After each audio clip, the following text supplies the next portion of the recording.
right, well, it's Star House here with Victor Goines, the CEO and president of Jazz St. Louis, and today we're going to be having a chat about the upcoming performance in February, the tribute to MLK. Victor, thank you so much for joining us today. Thank you. It's a pleasure to be here. Thank you for doing this for us. Absolutely. So can you tell us a little bit about the performance that's going to be taking place? Absolutely.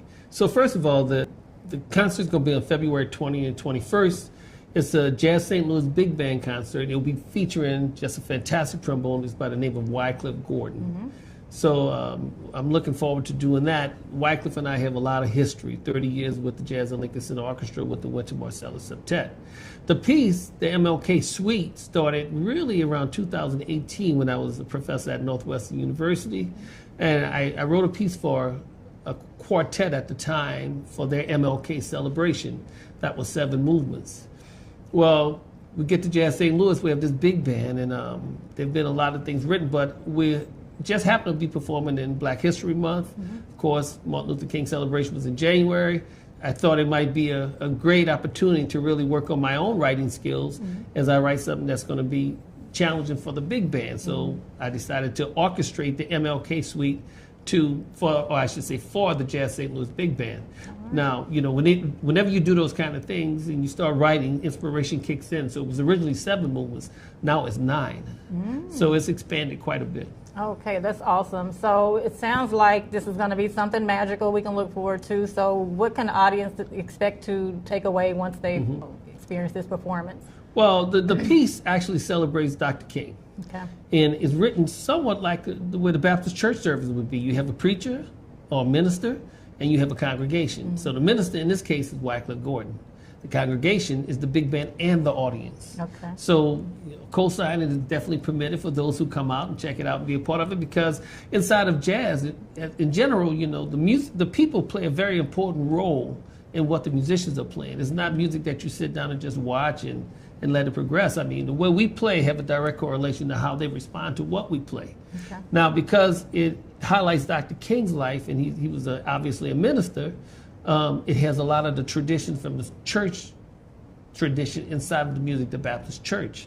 So we have hooping and hollering, we have the sermon take place, we have call and response, a lot of celebrations. We go through a series of movements. There's one movement that I newly composed entitled Mrs. King, because Mrs. King was a very important part of Dr. King's life. There's a piece called Good Trouble to highlight what took place at the Pettus Bridge in the march across from Selma to Montgomery. There's another one called When They Struck Him Down, which is the assassination of Dr. King at the Lorraine Hotel. And then finally, it ends in a celebratory thing, which is entitled Yes, He Lives Forever. Because in New Orleans tradition, which is my hometown, we actually have a dirge or a sad piece for someone when they pass, which is when they struck him down. But then we come back with a celebratory up-tempo piece that celebrates the fact that, yeah, he was struck down and he's leaving this particular situation we're in here, but he's gone on to a better place.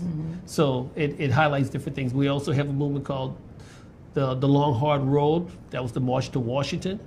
We start out with a movement entitled Michael the Archangel, because his birth name was Michael King Jr. And because of influences of Martin Luther's teachings, his father decided to change their name to Martin Luther King Jr. So fortunately, with everything I do, whenever possible, I try to do some research on it and expand my knowledge of not just the music, but my life and the world around us, because the music should be a part of what took place in the world before us and where we would like to see it go in many, many ways. Oh, sounds very powerful. So I know Jazz St. Louis, they are such a huge community component in education and outreach. How does the mission of Jazz St. Louis align to this performance and the legacy of Dr. King? Well, it certainly has been educational to me as a student of life. In terms of Black History Month, it celebrates one of our great leaders and one of the great people in the world. So it gives a chance for us to educate our students, our community, our musicians, and any and everyone who attends this particular performance. So it's always about people learning more about where they came from so they can know where they can go to. Absolutely. All right. So what are some of your favorite parts of this performance? Are there any things that'll stand out for the audience? Well, there's a piece called The Language of the Unheard. And I picked that from a speech Dr. King, or not a speech, an interview he did. And basically Dr. King said, a riot is the language of the unheard. So it kind of starts off it's really fast piece because it's got to have that urgency in it. Not so much like a riot, but it's definitely a lot going on at the same time, and very challenging for the band. So that's always one of my fun pieces to play.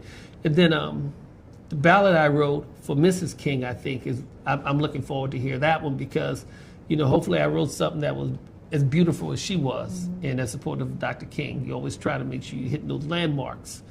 Good Trouble is really about the congregation marching across the bridge. The way they do in the Baptist church service, So that's great. It's all has a potential to be a truly meaningful performance. And fortunately, I have the right people involved in it. The Jazz St. Louis Big Band. I've seen the band grow over the 3 years I've been here and worked with them. As I consider writing this piece, since I don't really have a Baptist church background, and I was writing the music, I was like, this is okay, but I need somebody who understands the tradition. So I said, let me call Wycliffe Gordon. So I called Wycliffe Gordon. I said, hey, look, I need you. I need you right now. I need you to come and do this concert on February 20 and 21st.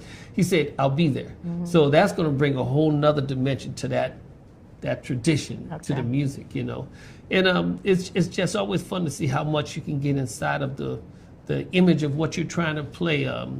Art and jazz has played such a role together. So in an ideal situation, I would like for people to be able to close their eyes and go on a journey and be able to see all of the different events that we're trying to have take place inside of the music. Okay, nice. So with everything that's going on in our country right now, do you think it'll align with some of the challenges we're facing right now? I hope it will represent the type of struggles that Dr. King stood for and was very instrumental in moving forward, whether it was voters' rights, whether it was against equality for blacks and for all. Dr. King did a lot for that. A lot of people died for that. So I'm hoping it will raise the awareness, not only of some music that is being performed on one night, but then it will actually inspire people to go do some research about the different highlights I tried to address inside of the piece. Oh yeah, there'll be plenty to research. Sounds like. Okay, well, it's been an absolute pleasure speaking with you about the performance coming up right here at Jazz St. Louis, February 20th through the 21st. Yep. So grab tickets. 7:30 p.m. 7:30 p.m. Support Jazz St. Louis, all the amazing things that Victor and his team and folks are doing. And so thank you for having us today. Thank you. It's such a pleasure to speak with you.